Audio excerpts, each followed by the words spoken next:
Good afternoon and welcome. And we're going to start with roll call, please. Clark. Dutra. Orozco. Here. Parker. Here. Quiroz Carter. Here. Salcido. Here. And Montesino. Here. We have quorum. All right, now we're going to go on to 1B. Do I see any introduction of new employees or recognitions? Seeing none, we're going to go on to our item number 2 is the Pledge of Allegiance. And Councilman Quiroz Carter will do our honor. Thank you. Please stand. I pledge allegiance to the flag of the United States of America, republic for which it stands, one nation, under God, indivisible, with liberty.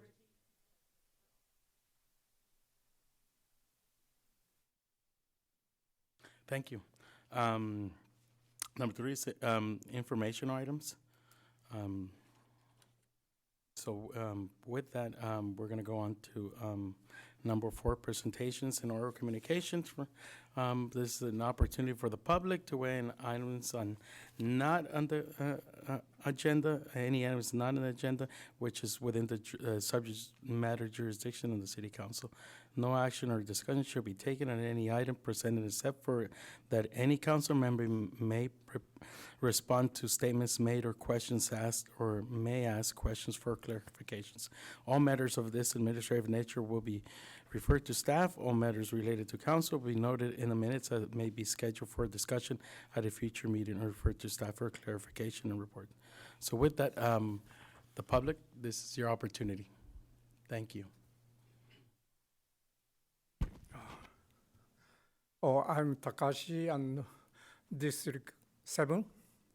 Yeah, first of all, it was really good that some of us could have a chance to have a chat with Miss Ali Parker the other day in front of Staff of Life. And we really liked the way you talked to us, just very straight and very frankly and honestly. Yeah. You had a really good impression. Thank you. And also, thank you very much to Miss Vanessa Quiroz Carter.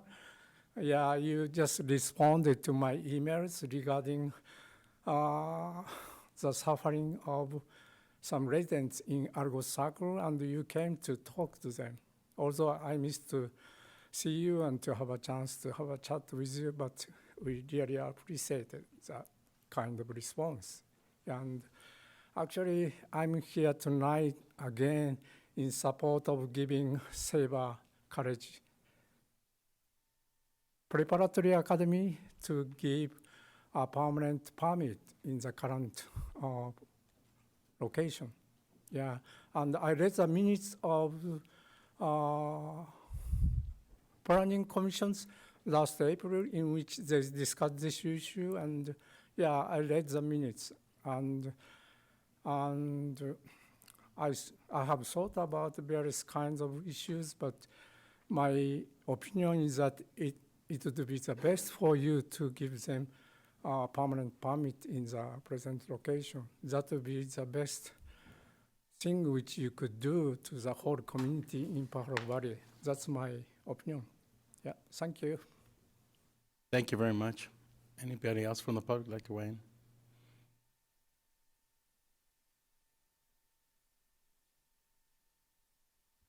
Steve Trujillo, District 7, and Cabrillo Board of Trustee, representative for much of Watsonville and all of northern Monterey County. I'm here this evening to request that the City Council, City Manager, City Police Chief, City Lawyer, consider endorsing the idea that we need to get past the George Floyd Reform and Policing Act. I'm very pleased with our police chief in the fact that he excoriated the Memphis Police Department and their Scorpion unit. I don't think we have one. I'm hoping we don't. Nonetheless, in order for nationwide policing to be improved, it has to start at the top. And the George Floyd Act needs to pass. It needs to go to President Biden, who will be speaking in a few minutes, which is where I'm going to home to watch him. It needs to be on his desk, and we need to get this accomplished. Unfortunately, most of this country doesn't have a police department like ours. Not that they're perfect and walk on water. They're not. But compared to many larger cities, and they're not all in the South, there's some in the Midwest, our police force genuinely does not wish to beat up on its citizens. No one should have to feel like they're a piñata because of their skin color or because of their ethnic background. And the time has come to change policing. And while I have great hope that we can do this, there's also the idea of limited liability as far as what happens when a police officer does get sued in court and loses. You know, the taxpayers foot the bill most of the time. That needs to be ironed out. And David Honda told me some time ago that if you have a police commission with civilians, you've already lost. Well, I would say to David, we've lost a lot. Many people of color have died because there's no commission to review them. Anyway, thank you very much. Thank you.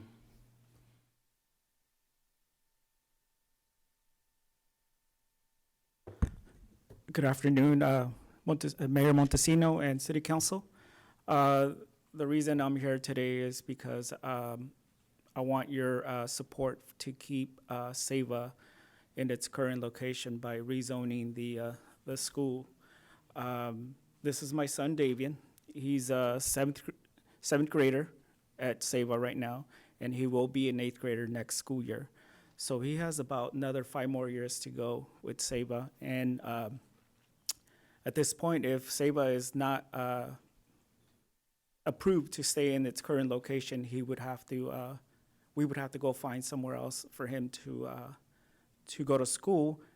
And the reason we want to keep him there as a family is because we like the small culture school where the classroom sizes of students are smaller and the attention for that student is being met, and they're improving in everything that has to do with their school work, staying committed with just staying on homework, staying on top of homework. So Davian, he's done so much better going there, and we would just like for the city council to please give us the opportunity to stay in this current location, and hopefully we can get your approval. So thank you, and that's it. Thank you. Thank you.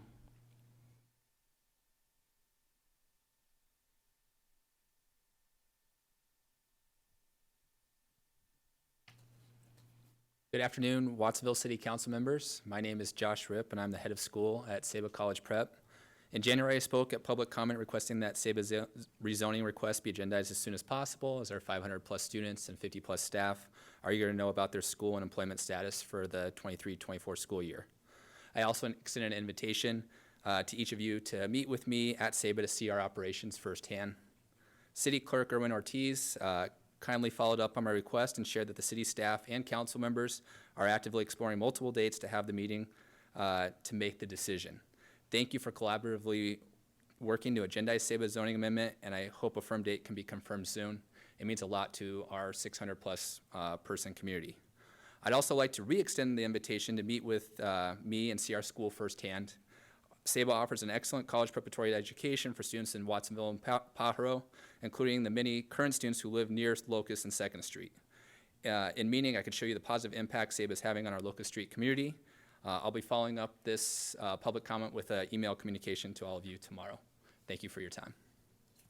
Thank you.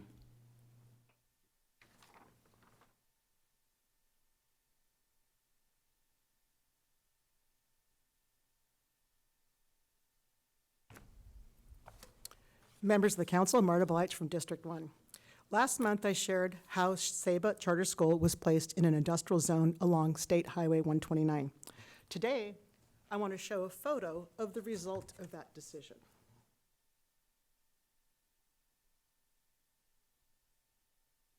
What is troubling is that everyone knows this is dangerous. Yet Principal Josh Ripp maintains parents have the prerogative to drop off and pick up students on a state highway shoulder. That highway shoulder was never intended to accommodate a neighboring school's traffic and parking overspills caused by inadequate site capacity. Watsonville Planning Department refuses to verify that SABA's use of the highway for student loading is safe and appropriate, but it does encourage such use. The PVUSD is the jurisdictional authorizer of SABA, but refuses to acknowledge the danger of the situation. Santa Cruz County Board of Education has oversight authority of both SABA and the PVUSD, but chooses to remain uninvolved and does nothing. SABA currently has a marginal safe routes to school plan with no mention of Highway 129. RIP illegitimately claims the SABA Safe Routes to School plan as justification for use of Highway 129. In addition, the SABA Safe Routes School plan instructs parents not to park on Locust Street and to use a circulation loop, which its own traffic consultant acknowledged was used less than adjacent roadways. Scattering student traffic across an industrial zone and highway for the purpose for creating the illusion of zoning compliance is illegitimate urban planning. Even worse, such action is reckless and negligent since it places students in significant danger. The city of Watsonville ranks dead last amongst cities for injuries and fatalities among pedestrians under the age of 15, and fourth worst for pedestrians overall. The preceding information I just provided to you and the timeline of events will give you a clue as to why. Thank you. Thank you.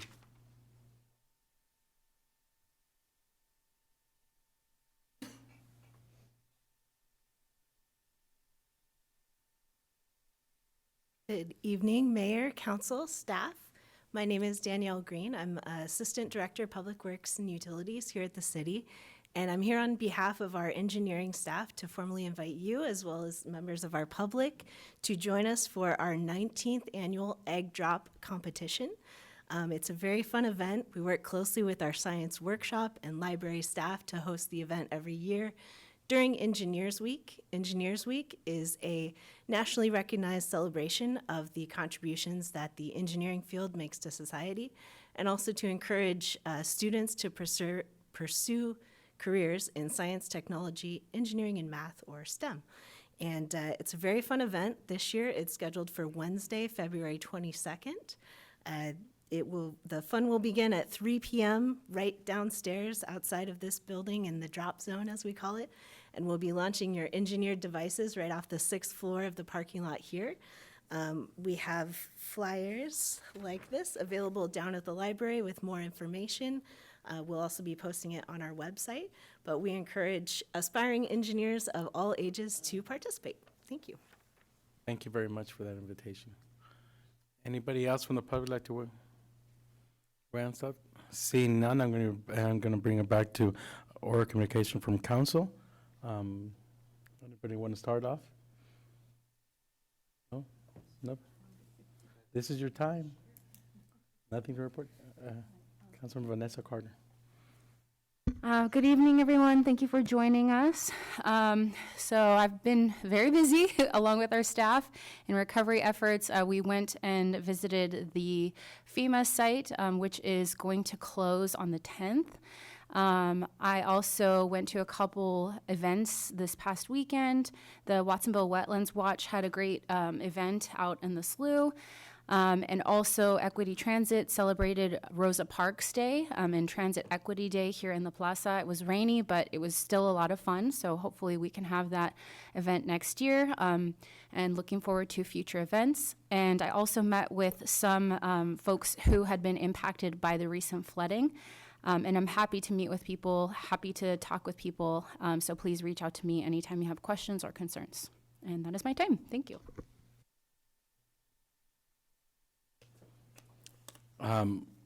Councilmember Orozco, would you like to see this opportunity? Yes, thank you. I hope you can hear me, but good evening, everyone. I also got to attend a couple of events and meetings the past couple of weeks. We had our Friends of Watsonville Parks and Community Services Board of Directors retreat, where we basically planned a year's worth of fundraisers and events.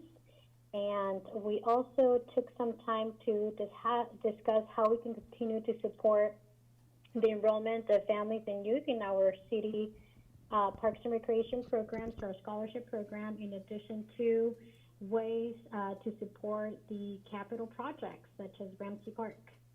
I also met with the Green New Deal Monterey Bay Coalition. I'm hoping to be able to sit on this Tri-County Alliance of city and county leaders that is focused around environmental justice.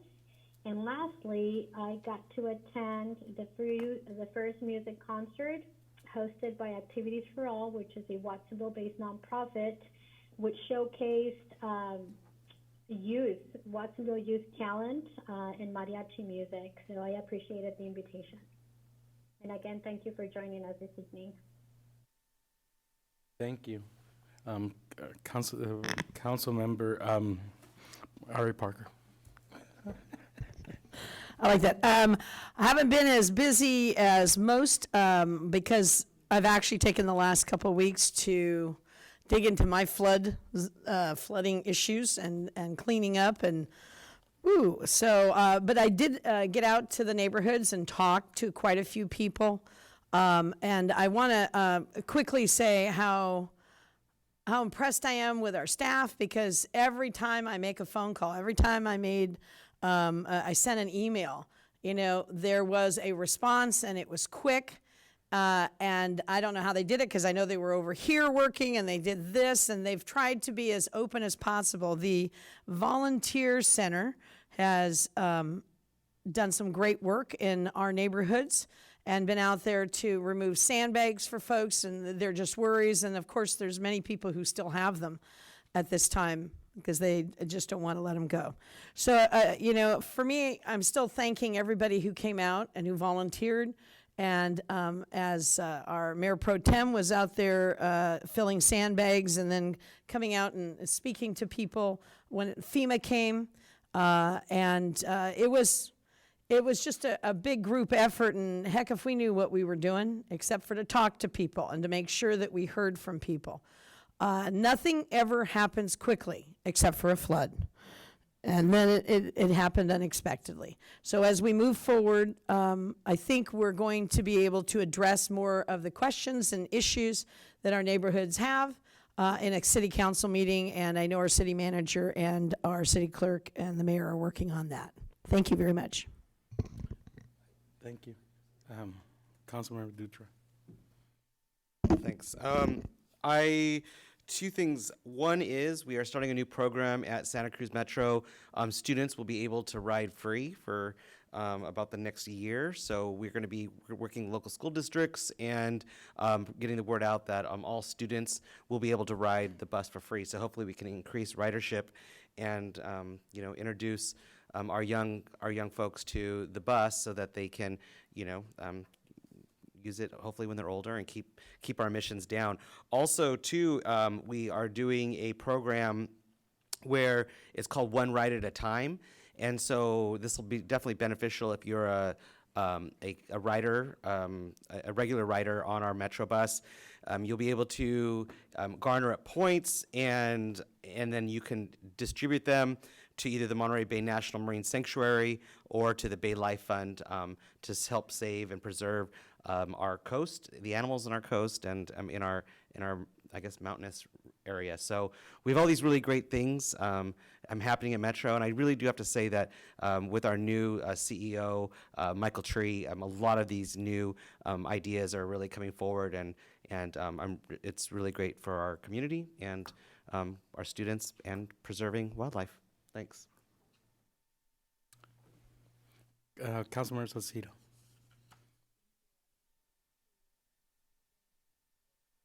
For all of the hard work, Mayor Montesino, Mayor Pro Tem Kiros Carter, and Ari Parker, Jimmy Dutra, all of you have done amazing work in the beginning of January for what our community needed, and you responded amazingly. I was in the very end of my pregnancy. I had a boy January 15th, so I thank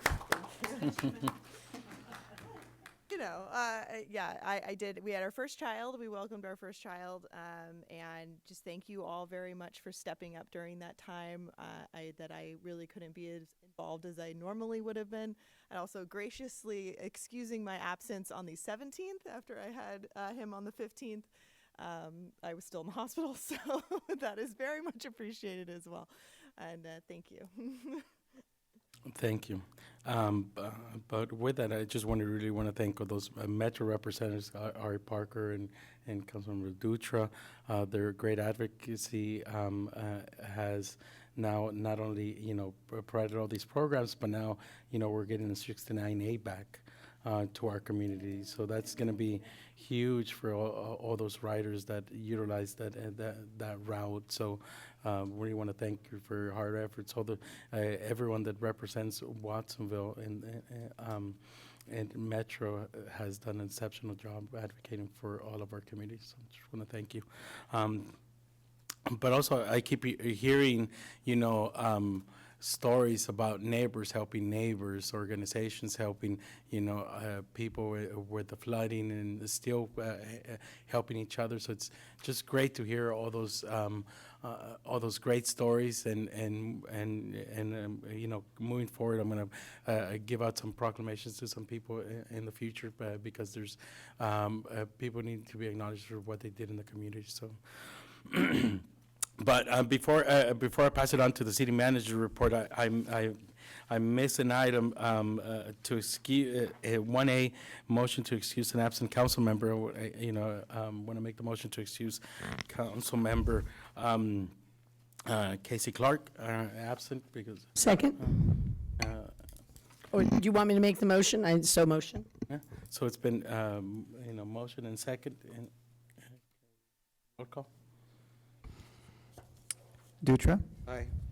Orozco, Aye. Parker, Yes. Quiroz Carter, Aye. Salcido, Aye. and Montesino. Aye.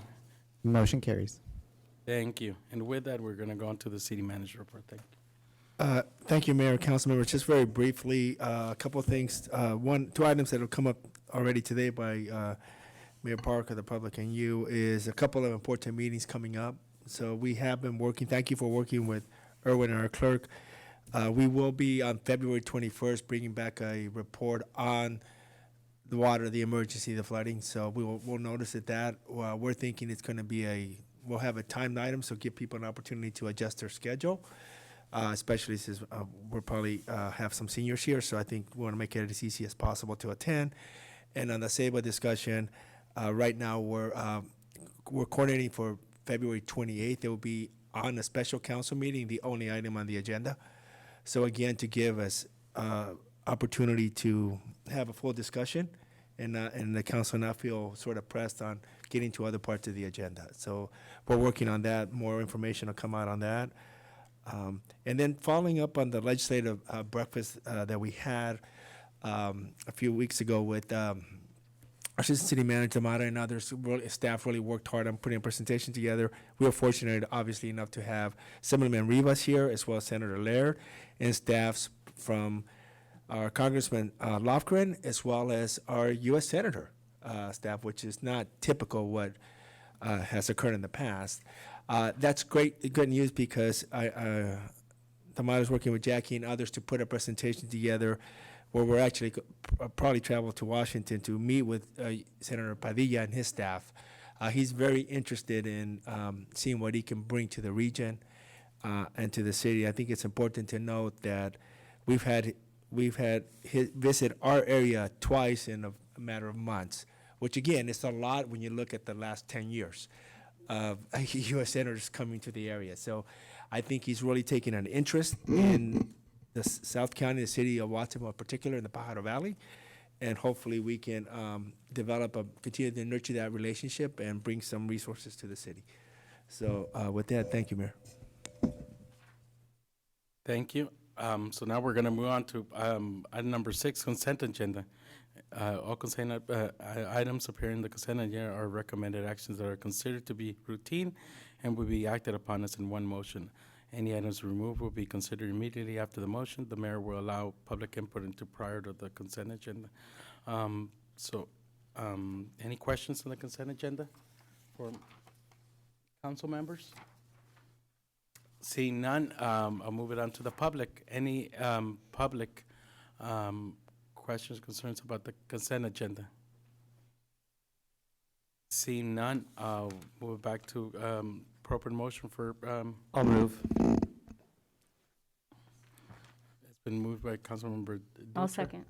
and Mayor Pro Tem Quiroz Carter seconds. With that, any discussion? Seeing none? Dutra, Aye. Orozco, Aye. Parker, Yes. Quiroz Carter, Aye. Salcido, Aye. and Montesino. Aye. The motion carries. Thank you. 7, and no items removed from consent agenda. So now on to a presentation which is for the 2015 General Plan Update by David Sargent of Sargent Town and Planning, Inc. Mayor and councilors, I think our community development director went out to get him, so that'll be here in a moment. Okay. The intent of today's presentation is just to briefly introduce the team, lay out the process over the next couple years, the public engagement that's going to occur, and how we're really going to stress the public input from all facets of the community and all levels. So Then why don't we take a 10-minute That'd be- break? Let's that'd be take the 10-minute break and we'll reconvene in, thank you. yeah. So they'll get ready.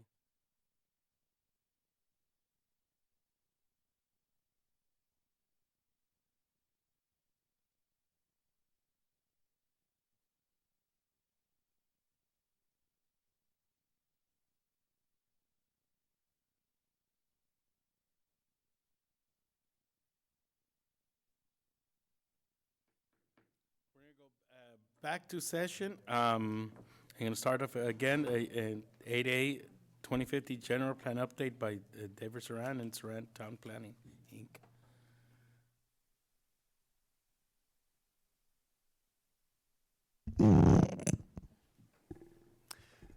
Thank you, Council. Justin Meek, Principal Planner with the City of Community Development Director, as well as Susie Merriam. Sorry about that. I know that Susie has a few words she'd like to share, and then we're going to invite our consultant team to give a brief presentation to provide a broad overview on the general plan effort. Hi there. Thank you, council, members of the public. My name's Susie Merriam. I'm the Community Development Director. We have been out and about with our General Plan Update team all day today. It's been really great just being in a room with our consultant team and talking about ideas and sharing visions and thoughts and questions. It's just exciting. So, I want to go back and talk about what a general plan actually is. It's a city's blueprint or long-term vision for development and future land uses.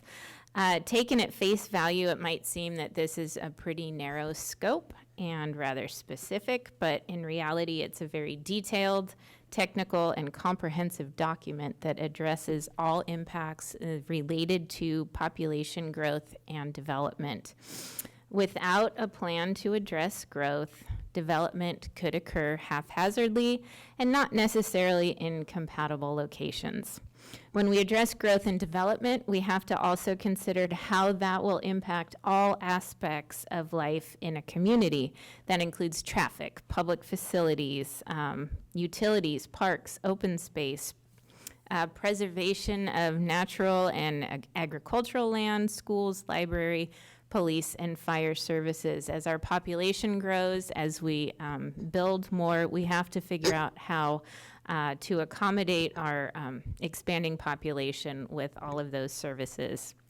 So the state requires at a minimum 9 chapters or what are called elements in a general plan that must be included, and that is land use, circulation, conservation, open space, noise, safety, environmental justice, air quality, and housing.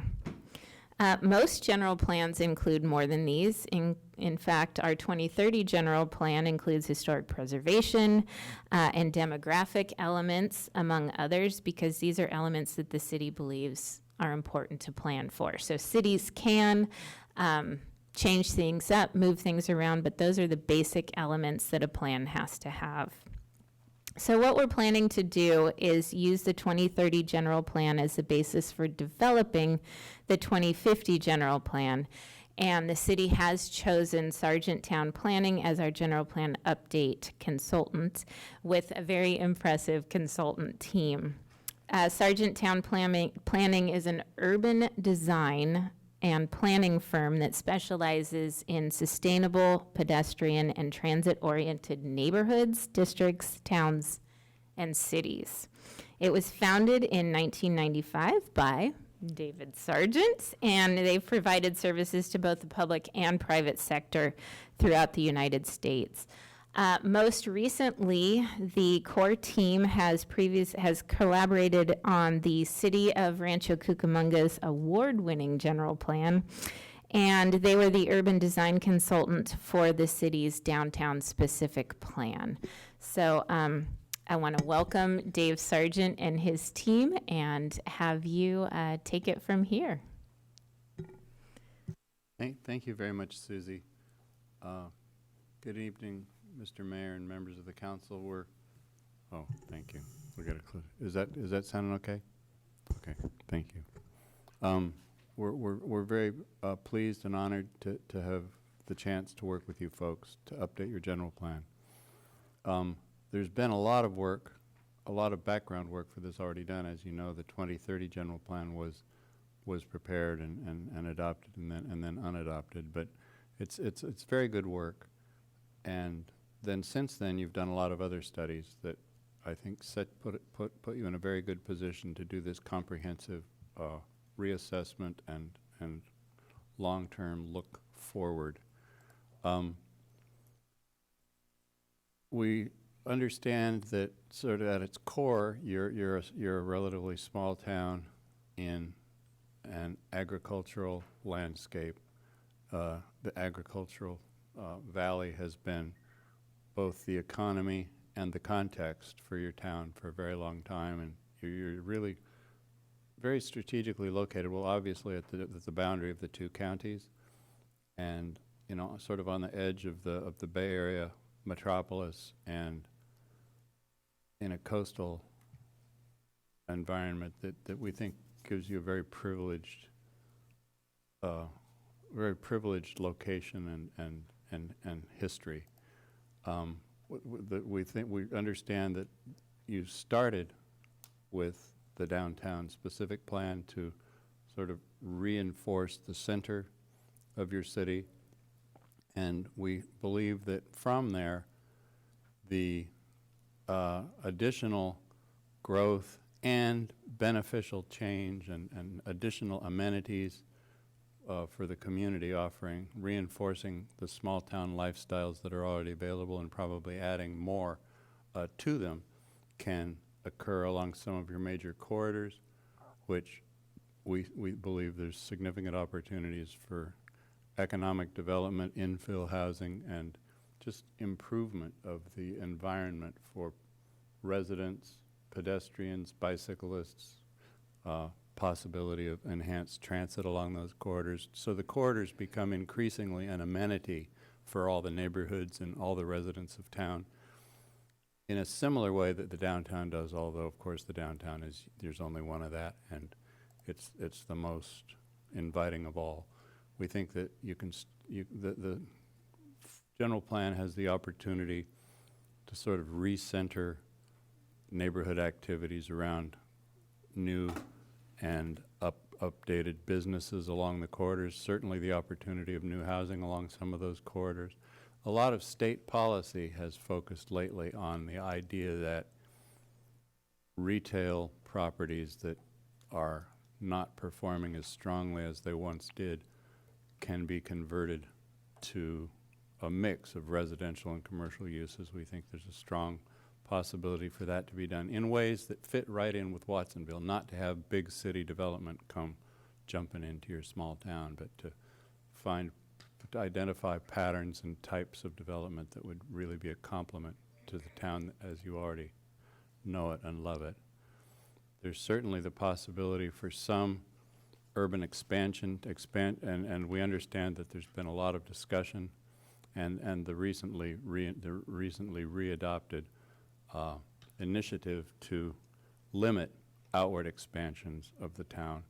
But and there's certainly some like the Buena Vista area to the west of the airport that has a lot of issues in terms of airport land use compatibility. But we think it's worth carefully looking at whether it might be timely to consider or not yet timely to consider some expansion in addition to infill. And the analysis that we are starting now and will be doing in concert with your community and you folks, we'll be in very close touch with your staff. We're going to do a lot of community engagement to make sure that we hear from every sector of the community. So we're going to provide a lot of information as to what the possibilities are, what the technical requirements of a plan are, but mostly to ask people to share their vision for the future of Watsonville with us so that we can make sure that anything that goes into this plan is something that is endorsed by the community and by you as the leadership. Obviously, we're going to study the effects of the airport on the safety and appropriateness of surrounding land use. We understand that's been a difficult issue for a long time. And we have on our team the firm of Mead and Hunt, who've been working with the airport and with the city for many years in different studies of appropriate land use patterns in relation to the airport operations. So we're going to be working very closely with them and with the community and with the pilot association and the airport and you all to figure out how to resolve those issues. And we always like to think of plans like this as being implementation focused, that it's not just a picture of the future that is endorsed by the community. It's also a strategy for how to make how to make things happen. Now, this isn't just about making change happen. Obviously, a lot of the city wants the priority would be to keep it as it is, or make just sort of modest improvements, or even just make sure that it's well maintained. But certain other areas, change will be wanted, and so we try to be very clear about what types of change the community welcomes, and then put strategies into the plan to get that to happen. We had a very interesting conversation a little bit ago about infrastructure initiatives. You have so many infrastructure projects in terms of levee improvement, street improvement, potential new transit modes coming to town. And this provides a fantastic opportunity to make sure that those infrastructure investments and initiatives are fit beautifully with the community's vision for its future. Certainly, one of the things that a lot of communities, every community wants its own identity, and some communities really look like lots of other communities, and so one of the big challenges is to sort of develop a unique identity. You already have a unique identity, so we want to work very carefully to understand that and make sure that as new public or private improvements are made to Watsonville, it reinforces Watsonville's unique DNA, sort of the uniqueness of your city, and build on that. So the Vista 2030 plan already has provided a strong background in terms of strategies, the growth and conservation strategy that was developed in that plan we think is brilliant, and we would propose to build on that. Since then, you've had a climate action and an adaptation plan prepared, which provides a lot of great technical work and concepts which we would build into the plan. We've had the honor of helping prepare the downtown specific plan. So all of these set you up so that now this general plan can pull all those pieces together and add a lot of new layers based on community input that we're going to receive over the next 2 years, and direction from you folks. And we think that it's very important that a plan of this kind has enough nuance and attention to detail that it's able to coordinate new street improvements, new park improvements, new public facilities improvements with new development to create sort of to make a complete places and a complete town rather than just a bunch of projects. And that it can provide a strong framework to guide the development of longer-term bold initiatives for transportation improvements, economic development, new jobs creation within the city. So everything from the small to the large. The guiding principles that were developed for the 2030 plan, we'd be happy to hear anything you have to say about whether these are still the right ones. We're not, on the other hand, expecting this to be the time that's decided. But these were the high points that were underpinning the 2030 plan. We think they're brilliant, and we agree that, you know, and plans of this sort are always a balancing act. It's not all one thing or another. It's balancing different priorities. So economic development to get more jobs, a more sustainable fiscal and economic future for your community, and preserving and the rural setting and the agricultural value that brings, providing new housing, new transportation options, making sure that one that all of our work has done for the last 30 years is focusing on human scale development. So many cities in the last decades have been really designed for cars, and so many suburban cities are just a bunch of projects that you drive back and forth between, which is very, very, very different from a town. And you already have a huge start on human scale development. The neighborhoods are walkable and comfortable. Your downtown is a comfortable place to be, so we want to build on that. And then infill and reuse, you know, connecting the pieces you've already got and adding new pieces very carefully. Diversity to celebrate Watsonville's diverse population and culture. And the heritage, you've got a strong history, and your town is very much intact, your neighborhoods are very much intact, and to support what you've gotten and then add carefully to it. So we think that the outline of the general plan, as we are envisioning it, the current first chapter is called Updating the General Plan, and it's really just recounts the public process that was done for the 2030 plan and identifies the key issues that emerged and what are the high-level strategies for addressing them. We would suggest we just update that chapter as it is. Updating it for new demographics, new housing allocation requirements. Land use and community design. This is a diagram from the 2030 plan. We think it's very strong, showing what we had mentioned a minute ago in terms of intensification of uses and amenities along some of your major corridors, mainly Lake and Freedom, and to some extent Main, and of course the downtown, which you've already been working on. And then we're envisioning that rather than the general plan just being based on land use types, because the state requires that it describe land uses, but we tend to think of that in terms of what we call place types, meaning it's land use, it addresses land use, and it also addresses the type of environment that's making, so that it's not just residential, it's a neighborhood. It's not just housing, it's housing that creates an environment where kids can walk to school, walk to the park, the family can walk or bike to a cafe, etc. So it's the composite of use and the design of the public spaces and the design of development. And we think of that in terms of making places, not just projects. And then transportation and connectivity and access.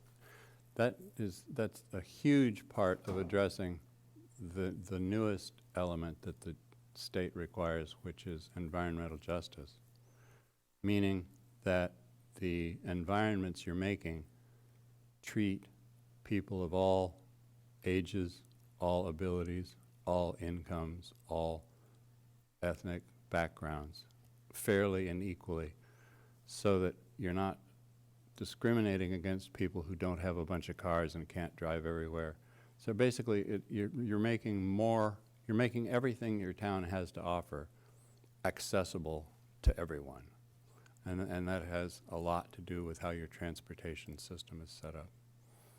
And so the transportation consultants that are on this team are the same folks who have previously worked with your Public Works Department in rethinking how all the downtown area streets would be designed to make sure that they provide great walking and biking environments and good access to transit in addition to handling car traffic. We have done a bunch of preliminary designs for the downtown streets as part of the downtown plan, and we would expect to extend that out into the rest of town. As Susie mentioned, it certainly addresses the question of public services and infrastructure, everything from libraries and parks and other community facilities to utility systems, sustainable water, stormwater, and wastewater systems. And very, very the civil engineer who is on our team has a strong specialty in backbone internet infrastructure. We're going to be looking very carefully at equitable access to internet throughout the town to make sure that you stay at the forefront of technological opportunity and equitable distribution of those resources. Airport land use is going to be a subject that we deal with early and often to make sure the land use plan that we end up with is consistent with FAA, Caltrans, and regulations and policies and best practices. You've had recently a local hazard mitigation plan made, which is going to be the core of a new safety element. The state's requirements for safety elements have become much more robust and demanding. We have on our team a gentleman named Mark Teague from PlaceWorks, who is expert at preparing safety elements. We're going to work closely with your airport folks and all of your engineering folks to make sure that hazards of all types and emergency evacuation routes are well considered to provide you with a very defensible safety element.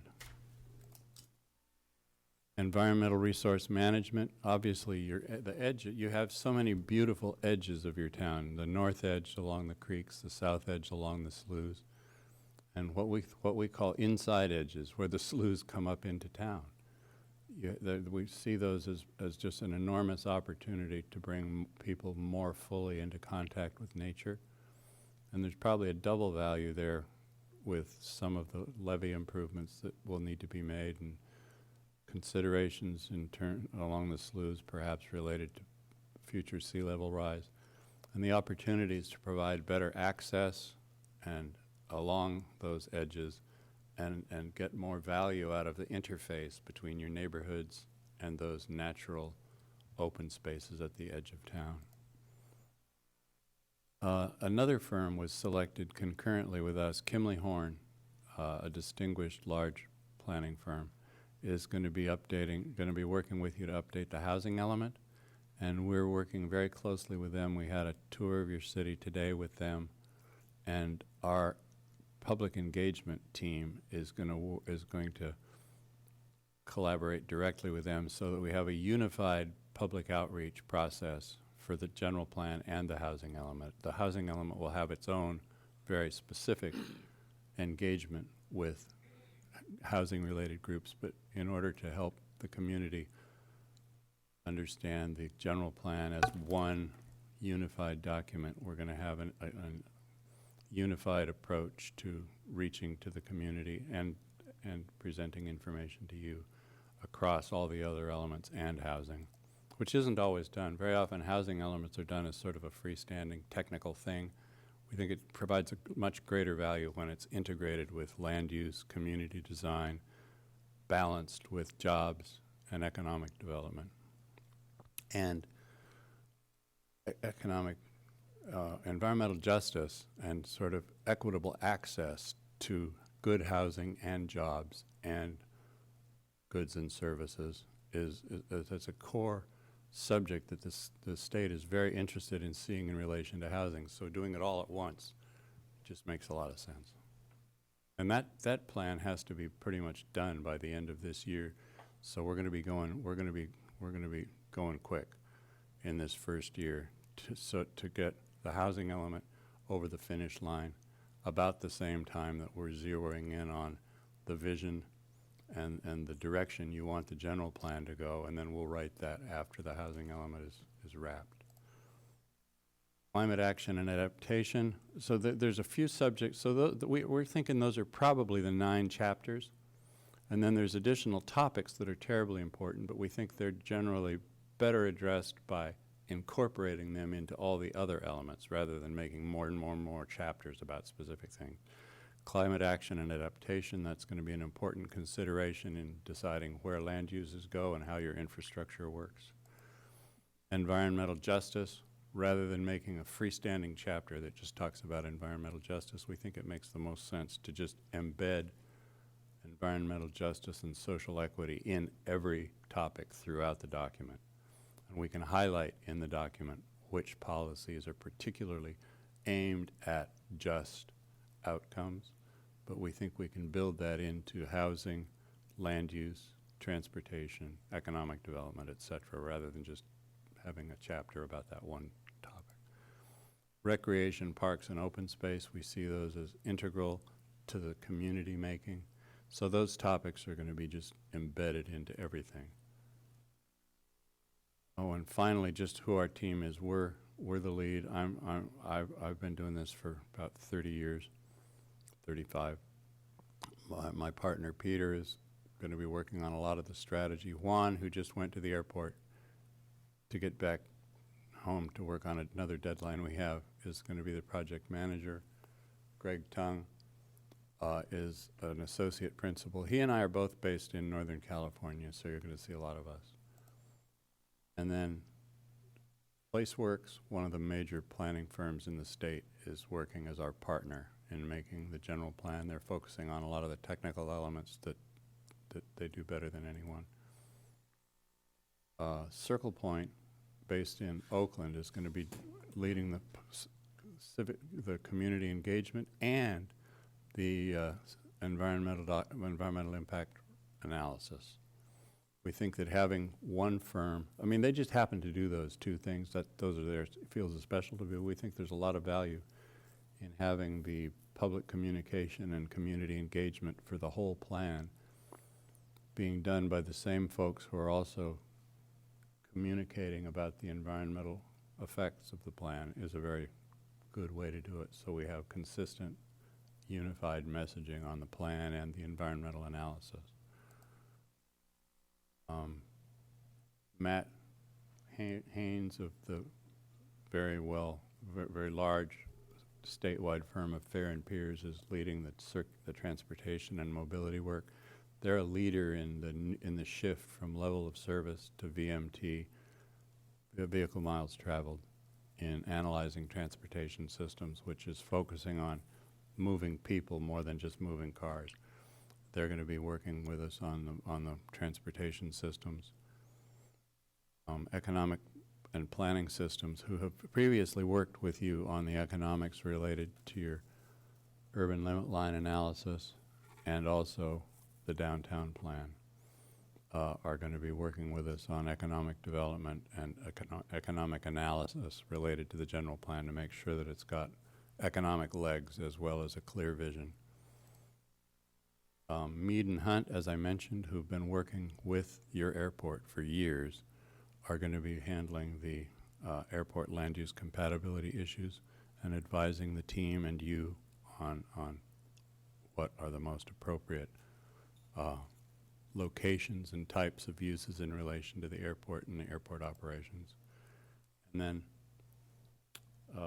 firm of CSW are the civil engineers who are working with us on sustainable infrastructure, climate adaptation, and resilient infrastructure systems, as well as what I mentioned, the high-speed internet systems, to support the growth and the economy of your community over the long term. You don't need to hear more about us. We've been working on. We've done dozens of downtown plans. We've done 5 or 6 general plans recently. We do a lot of work with neighborhood plans, corridor plans, and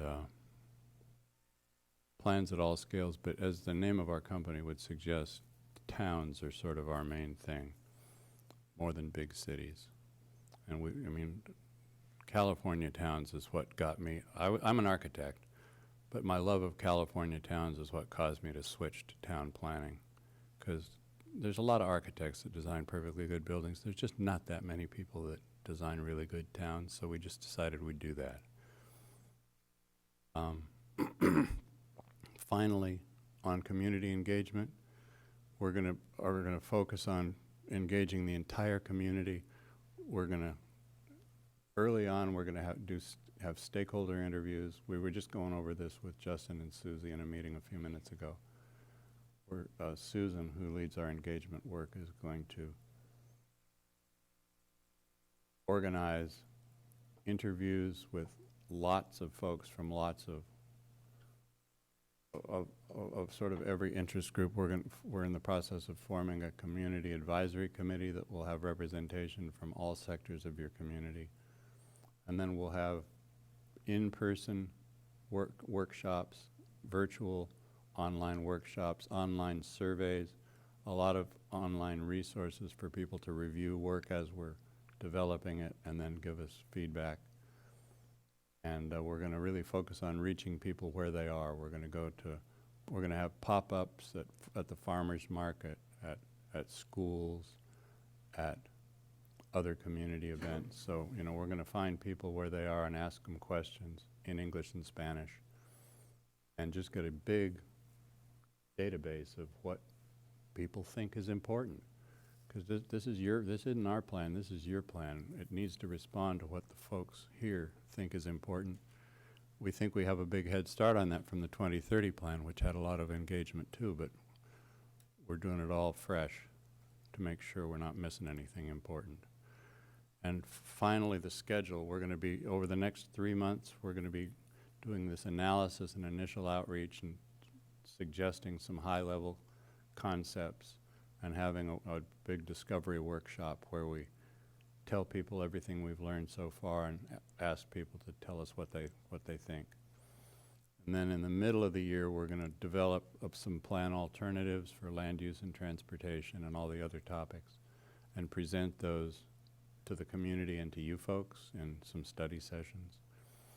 And then toward the end of the year, we're going to be zeroing in on a preferred alternative for where the growth areas are, where areas of change are, where areas of stability and conservation are. And at that time, the housing element will need to be pretty much finished up in order to meet the state schedules. Then over the most of 2024, we're going to be drafting the plan, sharing drafts with your staff, with you folks, with the public, to make sure we're getting it right. And then toward the end of 2024 and a bit into 2025, we'll have the public review and adoption process where there'll be abundant opportunities for people to review the plan in detail, give us feedback, and of course you folks to give us your direction as we get down toward the finish line. Okay, that's it. I would love to hear anything you folks have to share with us about what you think are the most important topics for us to be paying attention to. important things for us to watch out for. I want to start off with a few questions myself. Does the the area that we're working on is also encompass parking in the downtown? Encompass what? Parking in the downtown. Parking in downtown? Sure. Just Yeah. Just a simple question. No, yeah. I mean, parking isn't directly a topic. Well, excuse me. Or if you're making, how to move vehicles through in our area, we I look would at imagine parking is an essential part of it. Totally.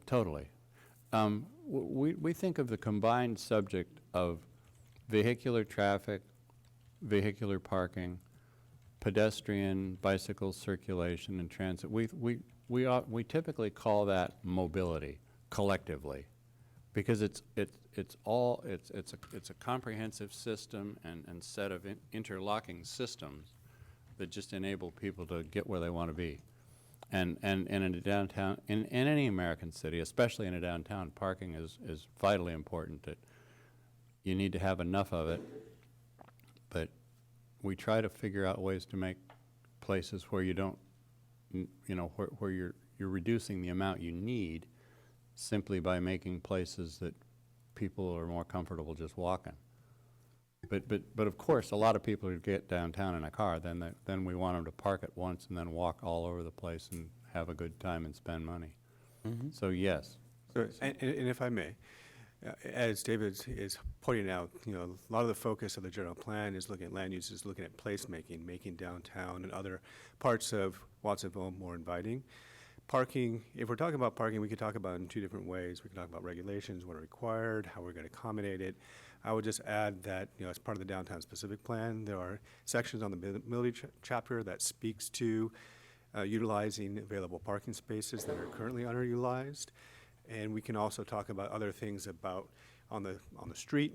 We want to make perhaps more priorities for pedestrians over cars. How do we accommodate, using the existing space and what that looks like. And so from the big picture perspective, we can talk about parking, but on the regulatory side, there's other aspects in which we're currently looking to either accommodate or direct it in certain areas. Oh, and something I didn't mention because I wanted to curtail my talking and listen to you folks, that toward one of the tasks at the end, actually, the last click that I didn't click, that we're going to be helping your staff update some of your zoning requirements to make sure they fit more fully with the vision and the strategies in the general plan. So that could be a time to look at parking requirements. Okay. Well, that probably answers my question about how do we attract different kind of businesses than the regular businesses that we're used to, because it's also changing. The small towns, you have to be, in my view, little boutiques, not the regular stores, because everybody's going out to the big box stores to get those kind of items. So how do we attract those? Oh, totally. And one of the things that we find in downtowns, really in downtowns certainly, and even within new mixed-use centers that may start to grow along Freedom or along either of your major corridors, that as soon as you get a place that is a comfortable, attractive place to walk to go to a cafe, to go to some small shops that you can walk to from your neighborhood, then people start to go there just because it's just a nice place to be. I mean, the reason you go to a big shopping center is to buy something. The reason you go downtown in a successful downtown is just because you like to be there. So when visitors come from out of town on Saturday afternoon, you say, well, what should we do? Well, let's just go downtown. So you go downtown because it's a place that you like to be in, because there's always something interesting that you'll find there. And you may go there for a particular restaurant, or you may just go there because it's a nice place to walk around and spend time with your kids, or your uncle and aunt from out of town. And some of these other places, little neighborhood centers that may become more attractive places to walk from your house can start to be like that too, where so basically the place becomes the anchor tenant, as it were. You know, you don't need Walmart there to bring you to all the little stores. I mean, Walmart's another subject. It'll be somewhere else, or Costco or Target or whatever. But in those kinds of, in neighborhood centers or downtowns like yours, the place becomes the attractor, and then the businesses do well because they're in the place everybody wants to come to. And this is probably for staff, since we did the downtown specific plan, do we have to do another specific plan for Freedom Boulevard? No. Or would this encompass, you know, taking care of that, you know, endeavor? Exactly. That is what we're hoping for. So we are looking at revisioning all of our major corridors to accommodate mixed use, to accommodate higher densities as appropriate. As you know, infill within our boundaries as much as we can. So because we're looking at all of this as a comprehensive general plan update, we don't necessarily need to do a specific plan for any of those corridors. Because the specific plan is a tool that the state invented in the early 80s, which was right about the time that so many cities realized that if you just let people build things according to the zoning code, nobody really liked the way it turned out much. And so rather than, you know, trying to write a zoning code that would make things that people liked, the specific plan became a tool that would just let you erase the zoning that nobody liked and just do something else. Well, you know, it was, anyway. So as an alternative to that, if you're doing a general plan update where we're looking not just at land use, but at community design, community patterns, walkability, bikeability, transit service, economic development, if you're looking at the whole enchilada, then you're getting a clear picture of how the community wants it to turn out. Then you just tweak your zoning so that it does that. And then you don't have to have, you know, 7 or 12 or 15 little specific plans for each part of town. You just have one plan for the whole town, and you have zoning that'll implement it. And the zoning for commercial, for a mixed-use center on Freedom may be a little different than the zoning for something over on Main Street outside the downtown. And so you basically figure out what kinds of, that's why we call them place types. You know, the suburban shopping center is a place type. A mixed-use walkable neighborhood center is a place type. Downtown is a place type. You know, a neighborhood with a bunch of multifamily integrated into it is a place type. A neighborhood that's all single-family houses is a place type. So then you just write zoning for those, and they apply to wherever you want, wherever in town you want that kind of thing. You just put that zoning, so you don't just keep having to make specific plans and specific plans. Thank you. I'll let someone else. Councilmember Dutra. Thank you. Thank you for your presentation. I think this is the a long-awaited gift that this community has been waiting for, because it's really held up a lot of our growth. And so I want to say good luck with the pilots. We've heard that. I will Thank send you. whatever blessings, whatever people believe in, anything positive to go to you. I hope you can accomplish something with them, because I think that's going to be a battle. So good luck. Question. I know that now with the whole rail line that's going to be brought in, one of the big conversations I hear is housing along the rail line. Yep. Will we need to zone the industrial area so that housing can be built along that zone, along that line? You're asking me to be a clairvoyant. I would take a wild guess and say, yep. Yeah. So we think that area. Well, the downtown is unique and fantastic, and it's going to become better and better. But that area around the rail station there, south of downtown, just fascinates the hell out of us. We think that there's just amazing opportunities. You've got employment, both historic. I mean, the history of that, like every packing house town, you know, that's where the jobs were. But there's huge opportunities, we think, for new types of employment, new types of business, new types of industry of various kinds. There's already housing mixed in there in different forms. And we think there's a lot of history in California of places where jobs and housing and non-heavy industry are mixed in fascinating ways.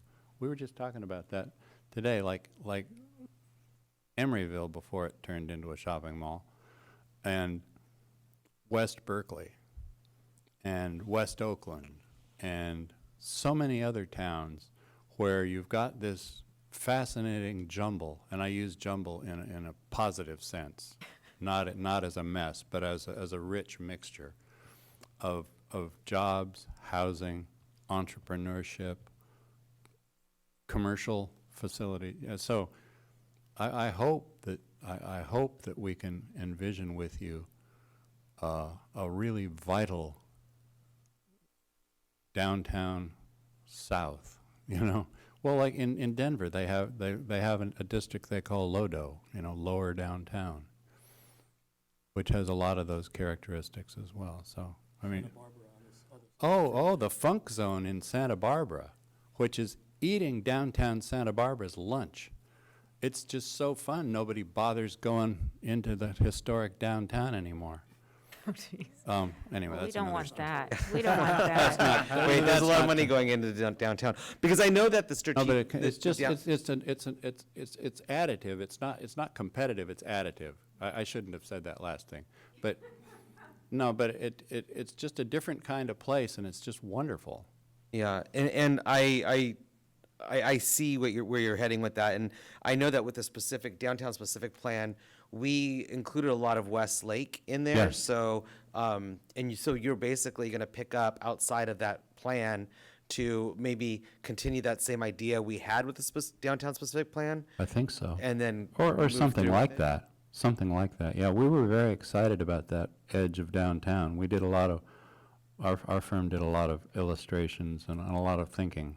And how many of those buildings are empty that are back there right now? You know, surprisingly, on that Walker Street corridor, it's pretty thriving. I would not say that we have any vacancy down there. And going through the specific plan process, you know, we brought the specific plan boundary right down to Walker Street and right across from the historic depot, knowing that we were wanting to create connectivity between that historic depot, the Metro Center, and the downtown, and create that connection.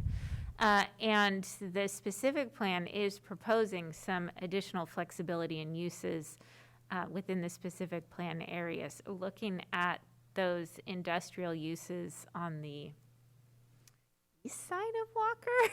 I'm trying to think, It's at an yeah, angle. of the compass. On the east side of Walker, those already, or they will be considered, you know, they're industrial, but could convert to mixed use or could convert to residential in the future. But what we heard during the outreach process is at this time, we really have a thriving industrial sector.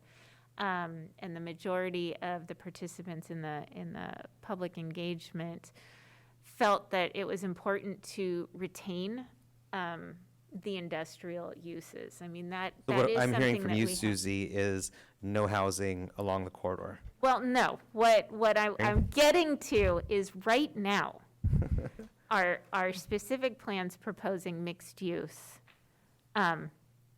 along that east side of Walker Street.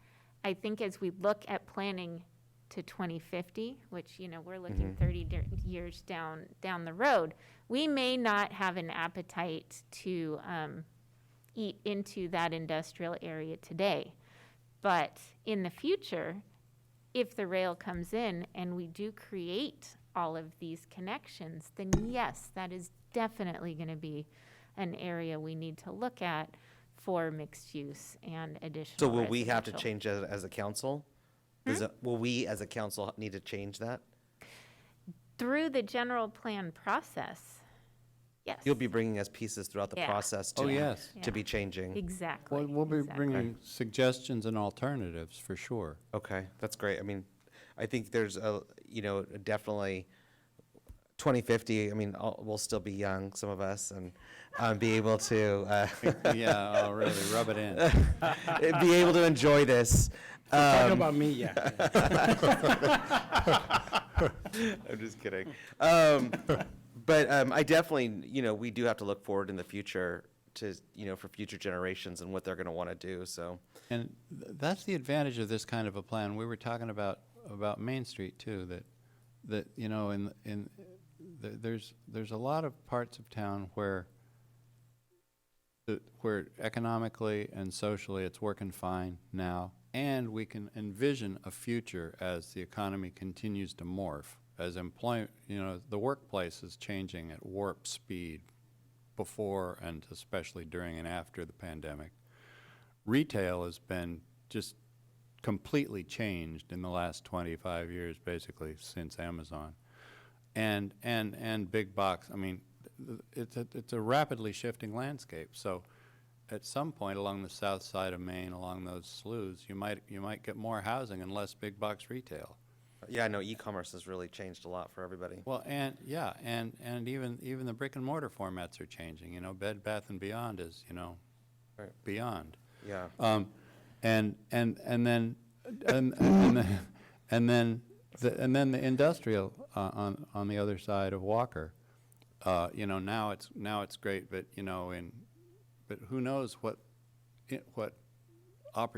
jobs opportunities there may be in 25 years. So one of the most important things that we can handle at the general plan level is that whenever those large properties cease to be economically thriving and the owner of the property wishes to initiate a change toward housing or mixed use or office or what's next, what we know for sure is that at that point those big parcels, in order to be more Watsonville as opposed to just some big project, you need to have little street networks that come into those parcels and sort of organize them into blocks that are a little more like your downtown. And when do you Those plan on- policies can be in the general plan that say, so whenever the property owner wishes to change the use of this property, you need to reorganize the way access happens throughout the property. So you don't just get apartment buildings, behind the Walmart loading dock. You get a new neighborhood. So that's the kind of level at which the general plan can do it, if this, then that. If you decide you're not going to be a big box center anymore and you want to turn it to housing, it needs to be Watsonville neighborhood type of housing, not something, dropped in from the sky from San Jose or whatever. Indeed. Yeah. So, and if I may, one thing you may find out as part of this process that you might think in terms of transition and change. Transition and change both in terms of spatially, but also over time. So Yes. think about a transition from like downtown to the Walker Street area, from a more downtown in the neighborhood to an industrial zone. So you're talking about transition and what's appropriate in that scale and that space. And then change over time, what that might look like from today and into the future, depending on the conditions as those evolve too, whether it's passenger rail transit and what advantages that would provide for more housing or other types of jobs and activities. And so that's the advantage of doing the general plan, is looking at what's there today, looking at market conditions. You talked a little bit before about what kind of jobs and economic opportunities. We'll be taking a snapshot of today, and then looking out into the future of what that might become, and then how we try to plan around that. Yeah, and you don't, in some cases, you may decide, well, in one general plan we did recently, actually for Indio, out in the desert, we came up with sort of a hierarchy of priorities. One of them was make it happen, and it was for their downtown, just like you. That the priority for that is, hey, make this happen. Then for some other parts of town, it was let it happen. So that it's like, well, we're not suggesting you stop being a shopping center, but if you decide to stop being a shopping center, then we want the next thing to be, a Watsonville kind of a neighborhood, not just some random housing project. And then another level was, let it wait.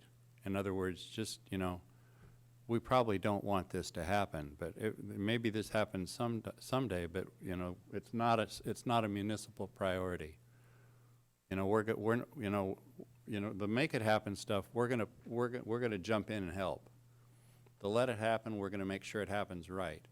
And the let it wait, it's like, well, you're on your own if you want to do that. And there's some stuff you'll just say, no, not that. And that won't be in the general plan because you don't want it. So my last question is a two-part question, and the one will be, how long will this take? Is it 5 years or 2.5? 2.5 years. And then in the meantime, I know there are developers waiting to build downtown who are waiting for our downtown specific plan so that they can move forward with their projects. Are they going to be able to move forward before this is completed, or do we have to wait for this to be completed? Oh, no. Once the downtown specific plan's completed, and it comes back, the EIR and the plan itself comes back to council this summer, after that's adopted, they can get started in the They all can downtown. get started, yeah. Yeah. Okay. Because you have a general plan that's in place, and it's in place until you adopt the new one that we're going to be working on. And so if a development proposal is consistent with your current general plan, which the downtown plan is, and if it's consistent with the zoning, which the downtown plan includes new zoning for your downtown that we wrote. Well, thank you. You're welcome.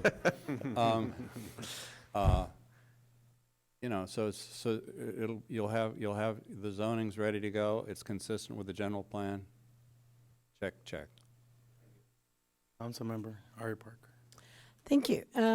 So you've answered a lot. Thank you, Councilman Dutra. That was a lot of the same line. I do want to go back to a slide. Sure. It was the airport land use plan, number yes. 5. Sure. You are so fast. Look at that. Oh, yeah. Well, this is what I do. There it is. Yes. Okay, and Councilman Dutra alluded to the, with the wishing of the good luck.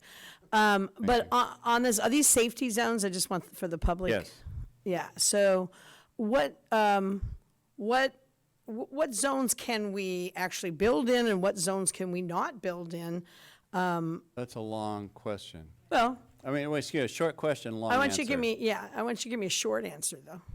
Yes. Yeah. Right. I wish somebody'd give me the short answer. I can give you a short answer. Decommission it, and we can. Well, so the analysis that supported the adoption of the 2030 general, the Vista 2030, was determined to have been legally insufficient, and updated analyses have been in progress since that time. Yes. And are in the process of being submitted to, I believe, Caltrans? Yeah. Yes, let me just share that. I know you're looking for a very brief answer here. The brief answer is that in each of these safety zones, there are certain criteria for what's considered appropriate. And so as to try to limit the risk associated to people or aircraft operating in the area. And so, yes, there can be some development, as we've seen with other projects. It can be very limiting as you get closer to the airport and some of these more restrictive. One of the key things that we want to make sure that's included in this general plan update, in light of past litigation, is to ensure that we have all the appropriate criteria from Caltrans handbook in the general plan to address past litigation. Once that's in place, that will in effect limit the development potential for future land use projects moving forward, whether that's a housing project or a mini storage facility like what came before council not so long ago. That's the brief answer. I can't say exactly what would be allowed in a specific parcel. That would take an No, I'm analysis. not looking for that. I'm just looking, generally, when we look at 6, we look at the 6s. Yes. All around. All 6s are not equal. Is that correct? So there's, as you noted, there are 6 safety zones, 1 through 6. Number 1 is runway protection zone, nothing goes there. Number 6 is the airport traffic zone, and that's the least restrictive. Okay. And so in that area, generally speaking, there's no limitations on residential development. And so you're really looking at noise contours, you're looking at whether or not the structure is a hazard to the navigable airspace and an obstruction, things along those lines. But from a land use intensity perspective, residential projects should be able to move forward. And likewise for non-residential projects, the limitations are not as limiting as, say, the sideline zone or the inner turning zone, or like zones 5 or 2 and so forth. So then I have a question, because you said something, David, I think that's your name, right? It is, yes, Okay, ma'am. good, okay, good. We're gonna go back to airport land use early and repeatedly. Well, yeah, so we're going to talk, all of this work is iterative, where we're starting with a very solid analytical base by including on our team a firm that's been working on this for years. And what the diagram here is a technical map that they have prepared. It has not yet gone through all of the Caltrans and FAA review and analysis. So it's, it's a working draft map that needs to be tested, checked, evaluated, discussed, et cetera. And so that is in process. Then we're going to very soon begin stakeholder engagement with our public engagement specialists, engaging groups and individuals of the community. We'll probably be speaking to you folks and other key folks in leadership positions in the community. And we'll certainly be talking to some of the pilots to get a handle on what their concerns are, what their interests are, and seek to set up a productive dialogue where information can be transmitted, both directions. And we know there's a lot of strongly held beliefs and strong feelings involved here. Seemingly so, yes. And we hope that we're able to establish, a fact-based discussion. Because this is... Our attorneys have thought that might be something we've been doing for the last few years, but I hear what you're saying, and I listened to it all, and I feel like you're the Pied Piper, and you were mellow in your presentation, and it was wonderful, but it presented a beautiful end game. I was just curious to know, based on our experience, and you can hear my concern, Of course. the airport issues and the pilots and their issues. We may end up in litigation or not. I have no idea, but that's a big issue before things start to move too quickly. The other We thing understand. I wanted to, and I don't know, I mean, it's a word that has been used incorrectly numerous times, and it's gentrification. Oh, it means many things to many people. Yes, and we found that out in Watsonville. So, I mean, part of that is when you're looking at downtown, you're looking at Walker Street, you're looking at the industrial zoning area, you're looking at, we do have a lot of mixed zoning with houses and industry right next to each other down in that area as it grew. So, I just need to, my concern is let's be careful about that and respect that, because we don't want to, at this time, and I heard Director Miriam say exactly, now we want that industrial area. 50 years from now, that may be a different thing. Well, there's mixes and there's mixes. And what we focus, coming from a design background, we think very much about patterns and configurations. We don't just take, a pinch of this land use, a pinch of that land use, and just put them into the pot. There's ways of integrating workplace and housing and commercial businesses in ways where they add value to one another. And then there's just building a housing tract next to a logistics center. And I can tell you a lot about that because we've been working a ton in the Inland Empire We've worked on general plans over the last few years in Fontana, Ontario, Rancho Cucamonga, and now we're working in Jurupa Valley. Well, they have what I have dubbed Inland Empire mixed use, which is basically housing and trucking centers just sort of interspersed. Well, that doesn't add value to the housing and it doesn't add value to the trucking center. But a place like Jack London Square, where you have the old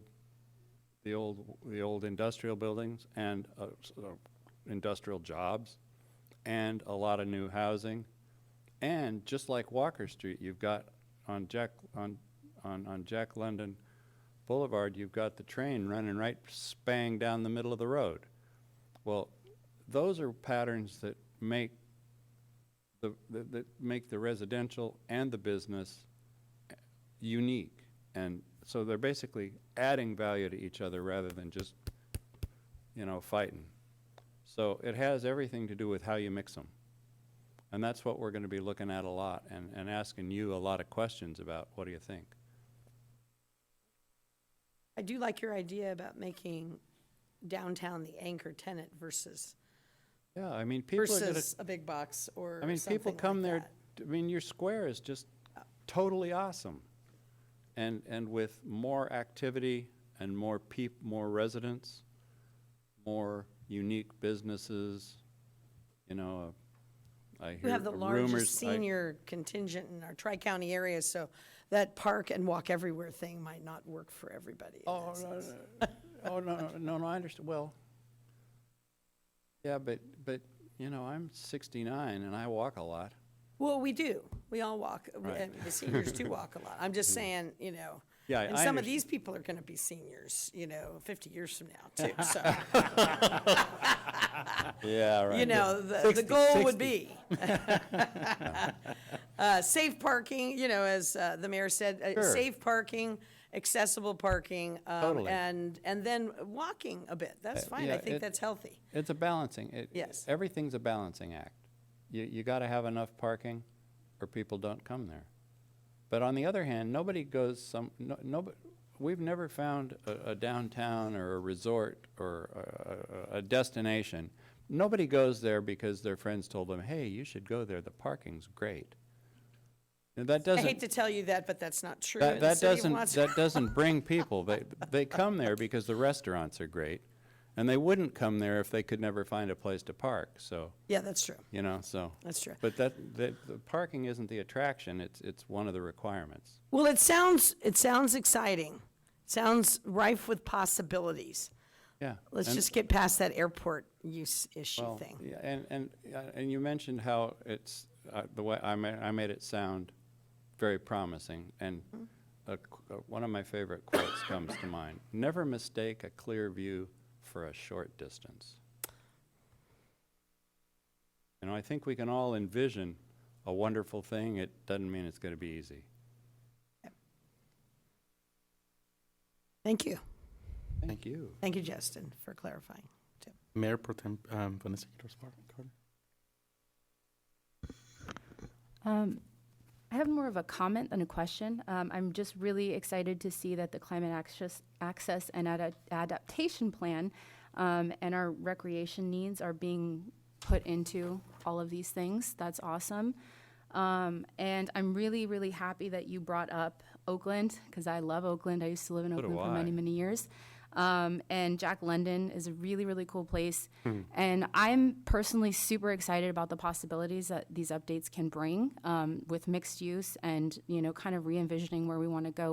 We're at a place where we don't know what's going to happen in 50 years. And I think it's a really fine line between gentrifying and revitalizing, and as you said, it's adding value. It's not competing, right? There's room for everybody. There's room for different types of businesses. There's room for lots of different types of things.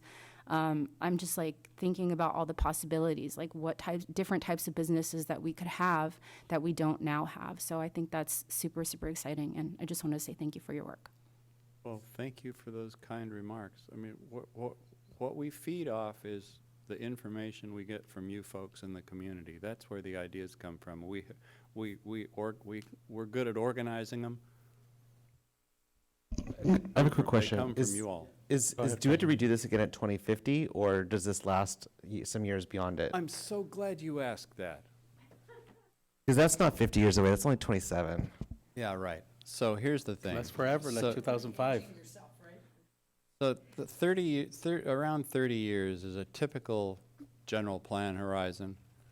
But, you know, your town's been here for, you know, over 100 already, and it's going to be here, you know, for another 100 or 2 or 3 or 4. So we always think of this kind of a 30-year plan as sort of the chassis for the 100-year plan. You know, the corridors, the rail lines, the employment districts, the structure of the community that you're making is going to be here for a very long time. So as you reorganize some of the big undivided parcels of land, as uses change, you want to get that right. You want to get that right so that it's flexible in the future. So 30 years from when you're done, or 30 years from 2050.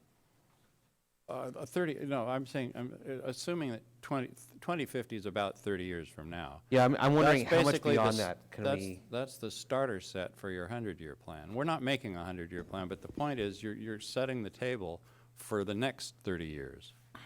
You're making decisions about how transportation works, Okay, how I you know, get it. general land use patterns. 2080. Yeah, sure. Is that just gives you an idea, right? Yeah, and I think what David's articulating is that, you know, you're laying the bones for the future. I mean, Now, and just to highlight, just to your question about, you know, how often should a general plan be updated, there's no definite time frame. Unlike, say, the housing element, we have to do it every 8 years. The general plan is up to the city to decide when to update. But good practice is on order of every 10 to 20 years. So you're looking out another 30 years in the future. It's not that you set up and then 30 years from there you revisit it. It's up to the city to decide. Thank you. I missed that point entirely. Yeah, it's not the set it and forget it thing like that toaster oven or whatever. But I think you make a plan that you think is going to set the framework for a long time from now, and then 10 or 15 years from now, you revisit it again to see, you know, to check how it's doing, and you update it as much as it needs to be updated. But if parts of it are working, you don't update them. So that brought up a good question, because, you know, the community just passed the measure that locks us in, but that measure expires before 2050. And also So it includes. how would we be able to make changes after that?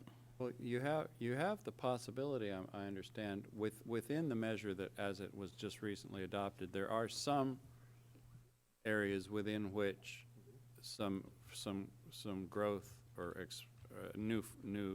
more Watsonville could occur sooner than that if the voters so agreed. So one of the things that we have the opportunity to do, and we're not in favor of that or against that. We want to learn from working with you all what the priorities are.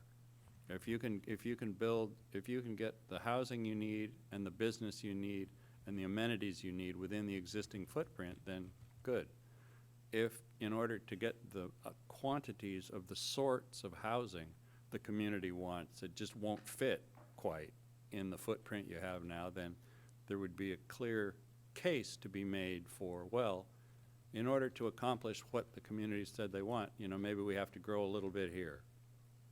And then if that is something that is based on what the community asked for, and it's clearly articulated, you take it back to a vote and they say, well, yeah, right, that makes sense, so do that. But that could happen at any time, and at the time that the measure as it was most recently adopted expires, that would probably be a pretty smart time to do a general plan update. So that you could look at the whole thing and say, okay, so now what's next? Do we want to re-adopt it again, or is there new information? Would that, you know, expires? Do we have to do another general plan to do an annexation? Not necessarily. Excuse me, if you remember back to Measure U, where that was adopted into our 2005 general plan, which was actually adopted in 1998. So just to answer again, when do we need to update the general plan? It's good to update it more often than we actually have, but we are operating okay with a document that was adopted in 1998. It has been updated. It was updated to include the Measure U annexation areas. So that is something that, when and if the Measure Q areas expire, we can go forward and look at that land use element of our general plan and just make changes to that piece. We Right. could go in and we could do a wholesale update to the general plan at that time. It really depends. Yeah. And let me just add that both of those points are perfectly valid. The extension of Measure U through Measure Q essentially extended the timeframes for another 20 years, as you noted. So to address that, you go through a general plan amendment process to incorporate into your current general plan. That's not a wholesale update to the whole general plan. That's just adding in the urban limit line policies and provisions within the general plan itself. So if that were to change, you could go through a simple amendment process without having to completely open up and update the entire general plan. Thank you for that, Justin. And the public engagement, I'm going to challenge you because, we don't get a lot of our community, coming to us or any government Yes. entity, want to give their opinion on the community. So, like I said, Spanish, schools, but you need to go to churches on the weekends. The Target shopping center is another great place to get a lot of feedback. But the outer streams, even the flea market over at this, which is not in the city limits, but at the fairgrounds, be a good place to get some feedback because we're at a point where we need to go. Looking for that Yes. that engagement for the community, and especially for the majority that doesn't. A lot of people don't speak. Got it. But and then, another note about the airport. Would this be an opportune, time to talk about if we were interested in decommissioning the airport?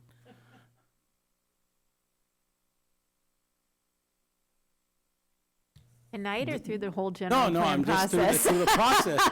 Through the process. Well, I mean, Through the process to envision. You talked about the future. The future could be without an airport. You have no fights, with any boundaries. It's certainly, I mean, it's, if the community thinks it's an option, it's an option. And it can be looked at. Of course. Okay. I mean, it's your airport. That's what we should be looking at too, for as an option. I'm not saying we, could, would, or how long it would take. I'm just saying it should be an option for people to have the discussion about. So with that, I'm going to go out to the public. Anybody from the public like to weigh in on the discussions we're having about the general plan, please come up to the podium.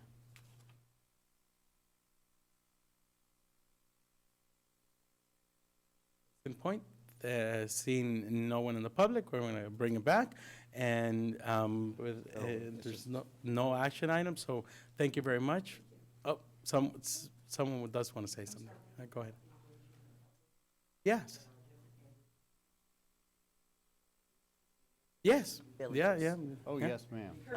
Kirby, put the microphone so we can hear you. Yeah. There. Could you hear me? Perfect. Okay. Kirby Harris, District 7. Ms. Parker. Thank you. Yeah, thank you, ma'am. But yeah, we just have different communities that if we can engage everyone to Yes. this conversation would be great, because it like I said, it would give us a better outcome. Well, the company and the person that we have included on our team to lead that engagement process is, in my opinion, the best there is in California. Susan Harden from Circle Point. She's been doing this for 30 years, 35 years in communities throughout the state and around the country, and is just incredibly good at designing engagement strategies and conducting engagement processes that proactively reach out to every identifiable segment of the community and provide clear information and ask specific and open-ended questions of all types in English and Spanish to make sure we're getting not only input but informed input. We share information about what's going on, what the background information is, and then as we move forward, what the options are, what are the possibilities that the community has indicated an interest in. Here's some pros, here's some cons from what we've heard so far. What do you think? Yeah, I encourage you to bring big maps because a lot of people think they live in Watsonville, but they don't live in. So that's a big, you know, Sure. We laugh and we kid around about that, but a lot of people think because they get a water and sewer bill,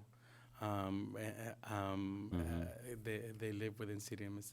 They don't. So a big. And in addition to maps, we provide a lot of graphics. We use a lot of photographs of Watsonville, photographs of other kinds of places, and we make because we're designers, we make a lot of illustrations of what might be possible, so people can tell us what they like and what they're worried about. And indeed so. And in terms of the people we tend to reach out, as David noted earlier, we were having an internal meeting just to discuss which groups, what venues, what places should we be reaching out to. And there's a long laundry list, and I don't have all of it in front of me, unfortunately. One thing I just want to share with you and members of the public is as part of this effort, we'll develop what's called an engagement plan, community engagement plan, and that will be public facing so people will have an understanding of how the approach will be taken and the types of places, whether we're talking about the farmer's market or perhaps other places like the fairgrounds or perhaps shopping centers like Target and so forth, as going to places where we're likely to meet people and be able to reach them where they're at. We're going to have a very interactive project website. We're going to use social media to reach out on at least Instagram and Facebook, and interactive mapping that people can click on the website. And we'll have surveys in English and Spanish so we show a bunch of maps and information and then ask people what they think. Thank you for that. Well, that do it. So we're gonna thank you for the presentation and the information. Thank Lively you. engagement. Thank you. With that, we're gonna go on to an emergency item. Seeing none. Then number 10 is requests and scheduling future agenda items. Mayor Pro Tem Quiroz Carter. Thank you, Mayor. I have 2 items that I would like to request to be on a future agenda.